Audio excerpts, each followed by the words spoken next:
ಭೀಮಾ ನದಿಯ ಪ್ರವಾಹದಿಂದ ಕಲಬುರಗಿ ಜಿಲ್ಲೆಯ ಜೇವರ್ಗಿ ತಾಲೂಕಿನ ಚಾಮನೂರ ನರಿಬೋಳ ಸೇತುವೆಯ ಸಿಮೆಂಟ್ ಸ್ಲ್ಯಾಬ್ಗಳು ಕೊಚ್ಚಿ ಹೋಗಿವೆ. 2018ರಲ್ಲಿ 68 ಕೋಟಿ ರು ವೆಚ್ಚದಲ್ಲಿ ಆರಂಭವಾಗಿದ್ದ ಸೇತುವೆ ಕಾಮಗಾರಿ 70% ಪೂರ್ಣಗೊಂಡಿತ್ತು. ಇದೀಗ ಭೀಮಾ ನದಿಯ ಪ್ರವಾಹಕ್ಕೆ ಸೇತುವೆಯ ಸಿಮೆಂಟ್ ಸ್ಲ್ಯಾಬ್ಗಳು ನದಿಗೆ ಉರುಳಿವೆ.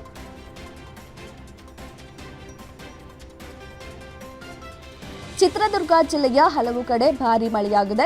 ಚಳ್ಳಕೆರೆ ನಗರದಲ್ಲಿ ಸುರಿದ ಭರ್ಜರಿ ಮಳೆಯಿಂದ ಪಾವಗಡ ರಸ್ತೆಯ ಹಳ್ಳ ತುಂಬಿ ಹರಿತಿದೆ. ಹಳ್ಳದ ನೀರು ನಗರಕ್ಕೆ ಕೆರೆಯತ್ತ ಹರಿತಿದೆ. ಮಳೆಯ ಅಬ್ಬರಕ್ಕೆ ಮೈನಿಂಗ್ ಡಂಪಿಂಗ್ ಯಾರ್ಡ್ ಜಲಾವೃತವಾಗಿದೆ. ಚಳ್ಳಕೆರೆ ರೈಲ್ವೆ ನಿಲ್ದಾಣದ ಬಳಿ ಭಾರೀ ಪ್ರಮಾಣದ ನೀರು ಹರಿಯುತ್ತಿದೆ. ರೈತರ ಮೊಗದಲ್ಲಿ ಮಂದಹಾಸ ಮೂಡಿದೆ. ರಾಜ್ಯದ ಹಲವು ಜಿಲ್ಲೆಗಳಲ್ಲಿ ಇಂದು ಕೂಡ ವರುಣಾರ್ಭಟ ಮುಂದುವರಿಯಲಿದೆ. ಕರಾವಳಿ ಮತ್ತು ಘಟ್ಟ ಪ್ರದೇಶ ಭಾಗದಲ್ಲಿ ಉತ್ತಮ ಮಳೆಯ ನಿರೀಕ್ಷೆ ಇದ್ದು, ಚಿಕ್ಕಮಗಳೂರು ಜಿಲ್ಲೆಯಲ್ಲಿ ಆರೆಂಜ್ ಅಲರ್ಟ್ ಘೋಷಿಸಲಾಗಿದೆ. ಕಲ್ಯಾಣ ಕರ್ನಾಟಕದ ಬಹುತೇಕ ಜಿಲ್ಲೆಗಳನ್ನು ಹೊರತುಪಡಿಸಿ ಉಳಿದ ಜಿಲ್ಲೆಗಳಲ್ಲಿ ಸಾಧಾರಣ ಮಳೆ ಆಗಲಿದ್ದು, ಆರೆಂಜ್ ಅಲರ್ಟ್ ಘೋಷಿಸಲಾಗಿದೆ. ರಾಜಧಾನಿ ಬೆಂಗಳೂರಿನಲ್ಲೂ ಸಣ್ಣ ಪ್ರಮಾಣದಲ್ಲಿ ಮಳೆಯಾಗುವ ನಿರೀಕ್ಷೆ ಇದೆ ಎಂದು ಹವಾಮಾನ ಇಲಾಖೆ ತಿಳಿಸಿದೆ.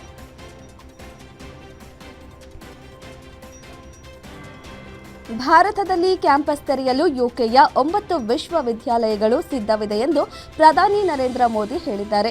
ಶೈಕ್ಷಣಿಕ ಸಂಬಂಧವನ್ನು ಬಲಪಡಿಸಲು ಐತಿಹಾಸಿಕ ಕ್ರಮಗಳನ್ನು ಕೈಗೊಳ್ಳಲಾಗಿದೆ ಎಂದರು. ಯುಕೆ ಪ್ರಧಾನಿ ಕೀರ್ ಸ್ಟಾರ್ಮರ್ ಜೊತೆ ಮೋದಿ ಚರ್ಚೆ ನಡೆಸಿದ್ದಾರೆ. ಸೌತ್ ಹ್ಯಾಂಪ್ಟನ್ ವಿಶ್ವವಿದ್ಯಾಲಯದ ಗುರುಗ್ರಾಮ ಕ್ಯಾಂಪಸ್ ಅನ್ನು ಈಗಾಗಲೇ ಉದ್ಘಾಟಿಸಲಾಗಿದ್ದು, ವಿದ್ಯಾರ್ಥಿಗಳ ಬ್ಯಾಚ್ ಆರಂಭಗೊಂಡಿದೆ. ಸಮಗ್ರ ಆರ್ಥಿಕ ವ್ಯಾಪಾರ ಒಪ್ಪಂದಕ್ಕೆ ಸಹಿ ಹಾಕಿದ ನಂತರ ಭಾರತ ಯುಕೆಯ ದ್ವಿಪಕ್ಷೀಯ ಸಂಬಂಧ ಹೊಸ ಎತ್ತರವನ್ನು ತಲುಪುತ್ತಿದೆ ಎಂದು ಪ್ರಧಾನಿ ಮೋದಿ ಹೇಳಿದರು.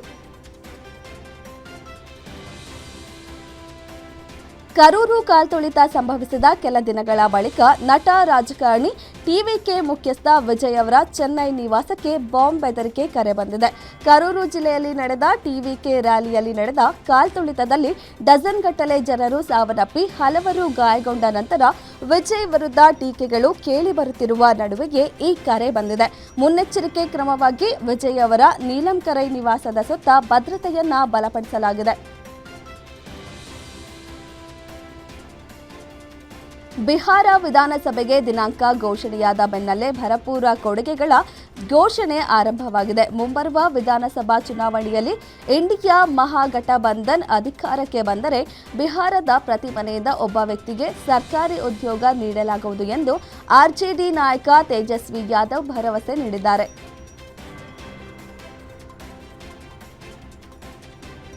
ಶಬರಿಮಲೆ ಅಯ್ಯಪ್ಪ ದೇವಸ್ಥಾನದಲ್ಲಿ ಚಿನ್ನ ನಾಪತ್ತೆ ಪ್ರಕರಣವು ಕೇರಳದಲ್ಲಿ ತೀವ್ರ ರಾಜಕೀಯ ಕೋಲಾಹಲ ಸೃಷ್ಟಿಸಿದೆ.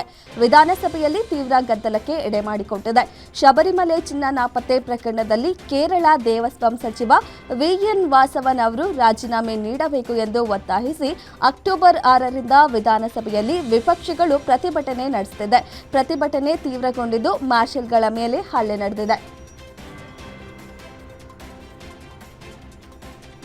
ಮಧ್ಯಪ್ರದೇಶ ಪೊಲೀಸರು ಕೋಲ್ಡ್ರೀಫ್ ಕೆಮ್ಮಿನ ಸಿರಪ್ ತಯಾರಿಸಿರುವ ಸೆಸ್ಟ್ರಸ್ ಫಾರ್ಮಾಸ್ಯೂಟಿಕಲ್ಸ್ ಕಂಪನಿಯ ಮಾಲೀಕ ಎಸ್ ರಂಗನಾಥ್ ಅವರನ್ನ ಬಂಧಿಸಿದ್ದಾರೆ. ರಾಜ್ಯದಲ್ಲಿ ಹಲವಾರು ಮಕ್ಕಳ ಸಾವಿಗೆ ಕೋಲ್ಡ್ರೀಫ್ ಕಾರಣ ಎಂದು ತಿಳಿದುಬಂದಿದೆ. ಮಧ್ಯಪ್ರದೇಶ ತಮಿಳುನಾಡು ಪೊಲೀಸರು ನಡೆಸಿದ ಜಂಟಿ ಕಾರ್ಯಾಚರಣೆಯಲ್ಲಿ ರಂಗನಾಥ್ ಅವರನ್ನ ಚೆನ್ನೈನಲ್ಲಿ ಬಂಧಿಸಲಾಯಿತು.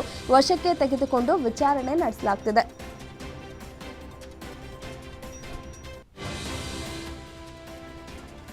ಬ್ರಿಟನ್ನ ಅತ್ಯಾಧುನಿಕ ಮಾರ್ಟ್ಲೆಟ್ ಕ್ಷಿಪಣಿಗಳನ್ನು ಪಡೆಯಲು ಭಾರತ £350 ಮಿಲಿಯನ್ ಮೊತ್ತದ ಒಪ್ಪಂದಕ್ಕೆ ಸಹಿ ಹಾಕಿದೆ. ಇತ್ತೀಚೆಗಷ್ಟೇ ಮುಕ್ತ ವ್ಯಾಪಾರ ಒಪ್ಪಂದಕ್ಕೆ ಸಹಿ ಹಾಕಿದ ಎರಡು ದೇಶಗಳು ಪರಸ್ಪರ ರಕ್ಷಣಾ ಕ್ಷೇತ್ರದಲ್ಲಿ ಕೊಳ್ಳುವಿಕೆ ಹೆಚ್ಚಿಸಿದೆ. ಭಾರತದ ರಕ್ಷಣಾ ಕ್ಷೇತ್ರದ ಈಗಿನ ಅವಶ್ಯಕತೆ, ಭವಿಷ್ಯದ ಅವಶ್ಯಕತೆಯನ್ನು ಗಮನದಲ್ಲಿಟ್ಟುಕೊಂಡು ಬ್ರಿಟನ್ನ ಕ್ಷಿಪಣಿಗಳನ್ನು ಭಾರತ ಖರೀದಿಸಲು ಹೊರಟಿದೆ. 700ಕ್ಕೂ ಅಧಿಕ ನೇರ ಉದ್ಯೋಗಗಳು ಸೃಷ್ಟಿಯಾಗುವ ನಿರೀಕ್ಷೆ ಇದೆ.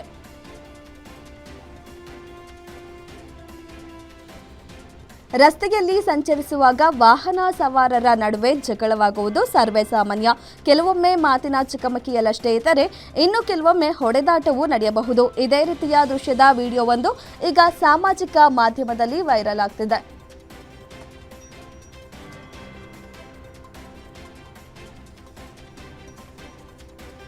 ಸ್ಥಳೀಯ ರೈಲಿನಲ್ಲಿ ಪ್ರಯಾಣಿಕರು ತುಂಬಿ ತುಳುಕಿದ್ದರಿಂದ ಸೀಟು ಪಡೆಯುವುದಕ್ಕಾಗಿ ಯುವತಿಯೊಬ್ಬಳು ಪೆಪ್ಪರ್ ಸ್ಪ್ರೇ ಸಿಂಪಡಿಸಿದ್ದಾಳೆ.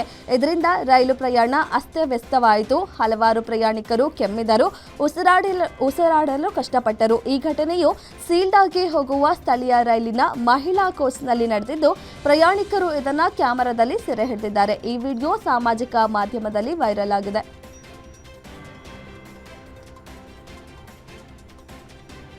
2 ವರ್ಷಗಳ ಗಾಜಾ ಸಂಘರ್ಷವನ್ನು ಕೊನೆಗೊಳಿಸುವ ತನ್ನ ಶಾಂತಿ ಯೋಜನೆಯ ಮೊದಲ ಹಂತದ ಬಗ್ಗೆ ಇಸ್ರೇಲ್ ಹಮಾಸ್ ಒಪ್ಪಿಕೊಂಡಿವೆ ಎಂದು ಅಮೆರಿಕ ಅಧ್ಯಕ್ಷ ಡೊನಾಲ್ಡ್ ಟ್ರಂಪ್ ಘೋಷಿಸಿದ್ದಾರೆ.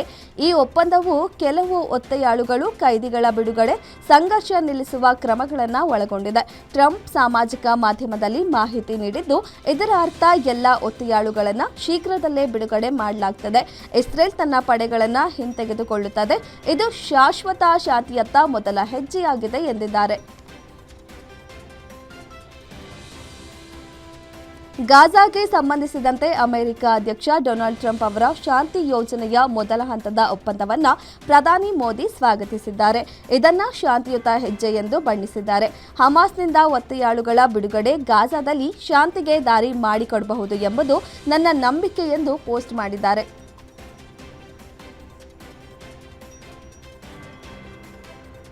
2025ರ ಸಾಹಿತ್ಯಕ್ಕಾಗಿ ನೊಬೆಲ್ ಪ್ರಶಸ್ತಿಯನ್ನು ಹಂಗೇರಿಯನ್ ಲೇಖಕ ಲಾಜ್ಲೋ ಕ್ರಾಸ್ಟೋಹೋರ್ಕೈ ಪಡೆದಿದ್ದಾರೆ. ತಮ್ಮ ಕೃತಿಯ ಮೂಲಕ ಸಮಕಾಲೀನ ಜೀವನದ ಸಾರವನ್ನು ಜಗತ್ತಿಗೆ ತೋರಿಸಿದ ನಮ್ಮ ಕಾಲದ ಭಯೋತ್ಪಾದನೆ ದುರ್ಬಲತೆಯನ್ನ ಎತ್ತಿ ತೋರಿಸುತ್ತದೆ.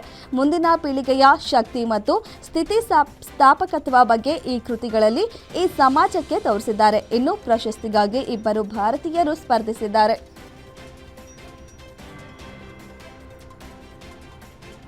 ಪಾಕಿಸ್ತಾನದ ಪ್ರಕ್ಷುಬ್ಧ ಖೈಬರ್ ಪಖ್ತೂನ್ಖ್ವಾ ಪ್ರಾಂತ್ಯದಲ್ಲಿ ಗುಪ್ತಚರ ಆಧಾರಿತ ಕಾರ್ಯಾಚರಣೆಯಲ್ಲಿ ನಿಷೇಧಿತ ಟಿಟಿಪಿಯ 19 ಭಯೋತ್ಪಾದಕರು, ಲೆಫ್ಟಿನೆಂಟ್ ಕರ್ನಲ್, ಮೇಜರ್ ಸೇರಿ 11 ಸೈನಿಕರು ಸಾವನ್ನಪ್ಪಿದ್ದಾರೆ ಎಂದು ಪಾಕ್ ಸೇನೆ ತಿಳಿಸಿದೆ. ಅಫ್ಘಾನಿಸ್ತಾನದ ಗಡಿಯಲ್ಲಿರುವ ಪ್ರಾಂತ್ಯದ ಒರೈಕೈ ಜಿಲ್ಲೆಯಲ್ಲಿ ಫಿಟ್ನಾ ಅಲ್ ಖವಾರಿಜ್ಗೆ ಸಂಬಂಧಿಸಿದಂತೆ ಭಯೋತ್ಪಾದಕರು ಅಡಗಿರುವ ಮಾಹಿತಿ ಸಿಕ್ಕ ಬೆನ್ನಲ್ಲೇ ಪಾಕ್ ಸೈನಿಕರು ಮತ್ತು ಭಯೋತ್ಪಾದಕರ ನಡುವಿನ ಭೀಕರ ಗುಂಡಿನ ಚಕಮಕಿ ನಡೆದಿದೆ. ಈ ಸಂದರ್ಭದಲ್ಲಿ 19 ಭಯೋತ್ಪಾದಕರು ಹತ್ಯೆಗೀಡಾಗಿದ್ದು, 11 ಪಾಕಿಸ್ತಾನಿ ಸೈನಿಕರು ಸಾವನ್ನಪ್ಪಿದ್ದಾರೆ.